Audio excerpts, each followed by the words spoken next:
Jones, what's happening in the world of sports? What are we to expect in the sports news today? So there is Parliament's sitting yesterday, Select Committee sitting yesterday, and Stephen Appiah was there. So this time around, they brought a former footballer who is also an expert and a stakeholder in sports right about now. And he's been saying some interesting things about local players, player salaries, how the league has gone down, and how even our Black Stars players, current players, don't show commitment. So we have all that this morning on the show. All right.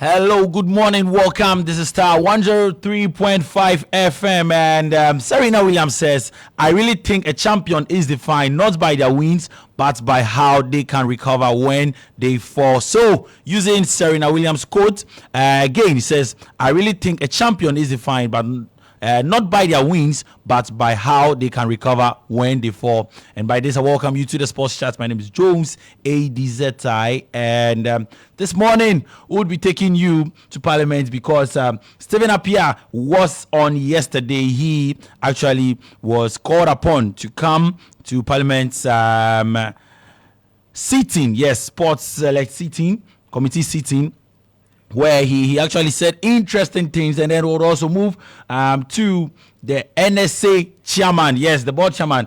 He has also been speaking. He's been called. Basa, come and defend yourself. What has gone wrong? What have you guys been doing so far? And why is CAF telling us to go outside Ghana? And he has given some damning talks because he's saying that, see, they have CAF licensed, CAF standard stadium and pitch in Ghana, so they should come back and then bring their men to check. So we'll get to listen to him, and then we'll get to the European scene because yesterday the Europa League was back after some few months, and Manchester United were in action, Charlie.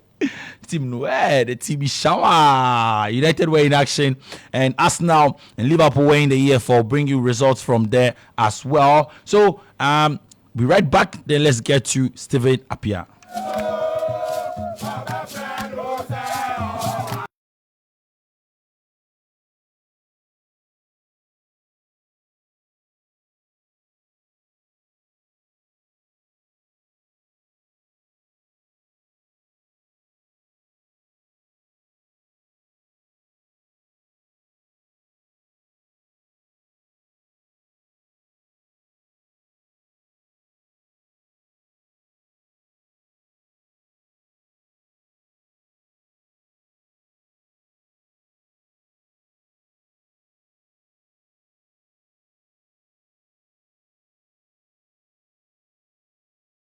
Pause. And he was asked to bring his expertise and to see what has been going on. What has it seen wrong? Was this happening during that time? So he actually spoke, first of all, on the Black Stars players and their commitment. And he said, see, back in the day, we were so committed. And it was not just about the captain. Let's get to listen to former captain, Stephen Tonado Appiah. It's not only the captain, but players who come to the national team, it's not only the captain. It's not only the captain, but players who come to the national team, they have to be committed. I'm not saying that. They have to be committed because you have 30-something million population. They have selected 23 and you are part of it. It's an honor. And you have to know that you are representing Ghana. So whatever you have to do to make it work, you have to. For the past 5 years, we are struggling. We are not seeing things like that. So I think it's not only the captain. You can be a captain and you can be a good captain, but doesn't mean that you can win matches. But when you have your colleagues that they are aiming the same goal, I think that's where you can make it. Because my time I was so lucky that I have players that they are aiming for the same goal. We have to qualify for the World Cup. We have to do better. And I think that luckily it happens. So it's not only you, it's about the people you are working with. If they have the same goal as you, it works. All right. The former captain also spoke on player exodus. Yes, how our players are leaving the country and how, I mean, the salaries of local players not too encouraging. So when they get a chance, they go to countries like Sudan and Tanzania. Today we don't have Sapiens anymore. We have our players now running to go to Tanzania. It's a shame. They should rather come here. We have our players now going to Sudan. When we played against Niger, the number 7 who was the best player on the pitch who played for Niger is a Ghanaian. We have a striker who won the Goal King in Ghana Premier League because he didn't get a chance. Now he's playing for Togo. So we have to give our boys, we have to give them the chance. And because today our league is not attractive, that's why they are running and going to other countries. Why? Because some of the boys are earning 300 cities. They are earning 500 cities. And at times they have to go beyond 5 months. They have children, they have to take care of home, they have to pay their bills. So somebody will come and say, okay, I'll give you $800. They will go. That's why today we even open a free gate, Kotoko against Accra Sofo, empty stadium. Kotoko against Accra Sofo, empty stadium from Stephen Appiah. And then final one on Stephen Appiah. He also talked about the fact that they are local players. They are very good players. They need to be given the boost, the confidence to play. He also cited examples when he was a former player where local players actually went to the World Cup, stamped their grounds on the national team and made waves there. So let's finally listen to Stephen Appiah speaking on how local players can be brought into the national team. Yes, I think we have to give the local players, we have to give them the chance, the confidence to play for the national team. So in our time, even there are certain players that looks as if they are key players in the team. We were not key players. We have players like William Theo and the rest who were pushing us. So we have to make sure that we are not going to allow them to take our positions. For example, when we went to the World Cup 2006, Osei who was a top defender. After the game against Germany, after the game against Italy, the second game against Czech Republic, it was Sheila Alias who was playing for Kotoko. He came in and he stamped the position. Brilliant player. You have Abib Mohamed who took Adokwe's position, play number 3. Fantastic. So in our time there was a competition. Today there was no competition. So some of the players, they feel so cool that whether they play well or not, they will play. But in our time, it wasn't like that. There was a competition. When we played our second qualifier against South Africa in Kumasi, we lost our first game. We beat South Africa 3-0. I scored 2 goals, but I wasn't the man of the match. It was William Theo who was playing for Liberty Professional. So this is the difference. Today we don't have Sapiens anymore. Today we don't have such things anymore, and that is the difference there. I'll bring you more on the game, so don't change the dial at all. At 1 p.m. we'll bring you more on Stephen Appiah. But then still, yes, yesterday, the board chairman of the National Sports Authority, Seth Pawum, was also at the sitting, and he was asked that, Masa, Charlie, the rental, how it go? How does these things happen? And how come you guys rent the pitch or the stadium and you guys don't have a recovery plan? He says they have a recovery plan, but someone actually went to sleep and it cost Ghana. And the recovery plan requires that if the pitch is part of what they rented for the non-sporting activity, then within that space of time, they should recover the pitch to its original. So practically it is not new. But in this case, somebody went to sleep and it cost us this much. Well, he also spoke on the CAF issue. Of course, CAF rejecting the Baba Yara Sports Stadium. Mr. Seth says that, Charlie CAF, we have some good FIFA licensed, FIFA standard pitches and stadiums around, or stadia around. So come, you guys should come. We have Tamale, we have Cape Coast, we have Accra. Let's get to listen to Mr. Seth Pawan speaking on the fact that CAF would have to return to check Accra Sports Stadium and the rest. CAF indeed wrote to us when they were banning the Kumasi Sports Stadium that we should nominate an alternative venue, by which time they earlier on, based on their earlier inspections, has ruled out Cape Coast, has ruled out Tamale, has ruled out Accra as possible venues for our games. So in their records, we only have Kumasi. So once they have banned Kumasi, they suggested that we should profess an alternative. And that was when I began hearing the video that, we may either go to Abidjan or go to Togo and play. As we said, we've written to CAF that, you knew about Kumasi, but you didn't come back to look at Cape Coast. You didn't come back to look at Accra Sports Stadium. You didn't come back to look at University of Ghana Sports Stadium. You didn't come back to look at Tamale Sports Stadium. So we are putting to you that we have alternative pitches in Ghana which are ready. The last time you came and inspected, you said that we needed to fix A, B, C, D. We have done that. Cape Coast is ready, Accra is ready. Send your men to come and have a look at it. This is where we are as of now. So we are waiting for them to come, and I can assure you that if they come, the game will be played in Ghana. Okay. So there you have it. NSA boss, Mr. Seth Pawan, believes that if CAF bring their men to check probably the Accra Sports Stadium or the Cape Coast Sports Stadium, probably the Legon Stadium, they believe that the match between Ghana and Sudan would be played in Ghana and not probably the Ivory Coast or La Côte d'Ivoire. Okay, we'll see. Time will tell.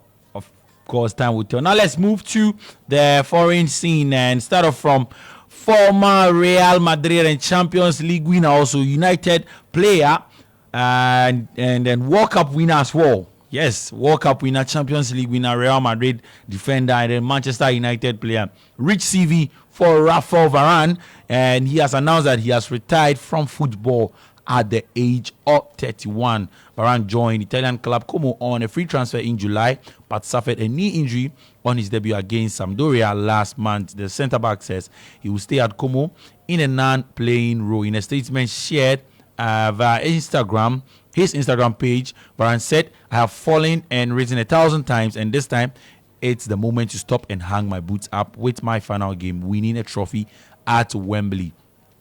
I hold myself to the highest standard. I want to go out strong, not just holding on to the game. It takes a big dose of courage to listen to your heart and your instincts there." So, congratulations to Rafael Varane, former Manchester United defender and Real Madrid World Cup winner with France, and then Champions League winner with Real Madrid as well. He is done playing football, 31 years of age. Now, let's move to England, because Tottenham Hotspur's captain Wim Min-song has criticized the increased workload on players and has urged the football authorities to actually take issues seriously, because players are getting tired, and there has been speculation that players could actually go on a strike action. Song has become the latest player, including Man City duo Rodri, Manuel Kanji, Liverpool goalkeeper Alisson Becker, to voice concern over the additional workload facing this elite professional. Speaking ahead of Spurs' opening Europa League campaign against Karabakh, Song says he wants to reduce the number of matches. He wants them to reduce the number of matches and adds that players are actually not robots in there. Let's get to listen to Song speaking ahead of the Europa League game today. A lot of players came out and say the right things, and I think it was very important to someone actually come up to and say the right things. Sometimes you players are the main guys to have to say something, and yeah, it's definitely a lot of games. And as a football fan or as a who loves football, you want to see quality of the game, not many games as possible, and you don't want to see people or players are struggling with the injuries, and which is nobody wants to see it. And yeah, I think it's definitely a lot of games, a lot of traveling, which is we have to look after ourselves, and which is sometimes it's also very hard, and sometimes you're mentally, physically you're not ready, and then you're going into the pitch. Obviously, then the risk of injury and is massive. So yeah, we are not robots. So I think we just definitely have to looking after that and reduce the game definitely, and can play better. Quality of game is definitely. I think this is should be the aim. Thanks, honey. Son says, Charlie, we are not robots, so they should reduce the amount of playing time and then the schedule and the matches. But for the fans, we love it. We want to watch football every day, if possible, every day, and that's why they are being paid plenty money. What's the coach of Tottenham Hotspur has been saying, Ange Postecoglou? Well, he also believes that a expanded fixture schedule needs to be addressed in order to protect players from injury. Well, not specifically to this competition, but I've spoken already about the fact that I think we're getting to a real sort of dangerous level of what our expectations are around players, and instead of sort of focusing on one or two tournaments, it's about the calendar. That's more of an issue. Players don't get a break between seasons anymore that they used to. There's more tournaments, both at international and at club level, at continental level. So, like I said, it's going to get to a point where, we're not going to have the best players out there playing, and more, probably even worse, is, them breaking down for various reasons. So it's definitely something that needs to be addressed. Right, to the EFL Cup, Diogo Jota and then Cody Gakpo is scored twice as Carabao Cup holders Liverpool came from behind to trash 10-man West Ham 5-1 and set up a fourth round tie with Brighton and Hove Albion. For Arsenal, Ethan Nwaneri announced himself on the Arsenal stage as his double put the Gunners into the Carabao Cup fourth round via a 5-1 routine win over Bolton Wanderers, which also saw Raheem Sterling score on his full debut for Arsenal. Well, in the Europa League yesterday, Manchester United played out a disappointing 1-1 draw with FC20 at Old Trafford. Christian Eriksen standing strike put Erik ten Hag's team on course for 3 points, but Christian Eriksen again, a mistake from him on his part, made Sam Lammers dispossessed the Dane in the second half, and then he raced through to equalize, and United were unable to force a winner. Erik ten Hag, manager of the side, was left frustrated after his side had to pick a draw in their first Europa League game in the new format this season. We kept them alive, and we're 1-0 up, controlling the game. And then you have to be consistent. You have to keep going in the second half, and we dropped the level, and we gave a goal away. As I said, we didn't finish it off. We had to go for the second goal, and so they stay alive, and then we get punished with a mistake from ourselves. Charlie, United, we they go through and pass. So other results from yesterday before I take leave of you. AZ Alkmaar beat Elfsborg by 3-2. Bodo and Glimt beat Porto by 3-2. Surprising result. The Dynamo Kiev were home and lost to Lazio by 3-0. Michelin played out a 1-1 draw with Hoffenheim. Galatasaray beat PAOK by 3-1. Ludogorets lost to Slavia Praha. United and 20 obviously played a 1-1 draw. Nice and then Real Sociedad played out a 1-1 draw as well. And then Anderlecht won their game by 2-1. And Today we would see Fenerbahce take on USG. Malmo would play against Rangers. Ajax take on Besiktas. Frankfurt play Victoria Pleasant. And Lyon take on Olympiacos. Roma would play Athletic Club. We might see Inaki Williams in action today at 7 p.m. Roma taking on Athletic Club. And then Braga play Maccabi Tel Aviv. And then Tottenham Hotspurs would play Karabakh in there. All right. In the Spanish La Liga, Espanyol play Villarreal. Las Palmas take on Real Betis. Celta de Vigo come up against Atletico Madrid. And if I don't do this, Barca fans will not be happy with me. Yesterday, Barca in the La Liga beat Getafe by a goal to nothing. Girona played out a 0-0 draw with Rayo Vallecano. All right, that'll be all for sports. My name is Jones Adzi Nadede, and the team will continue with the morning show.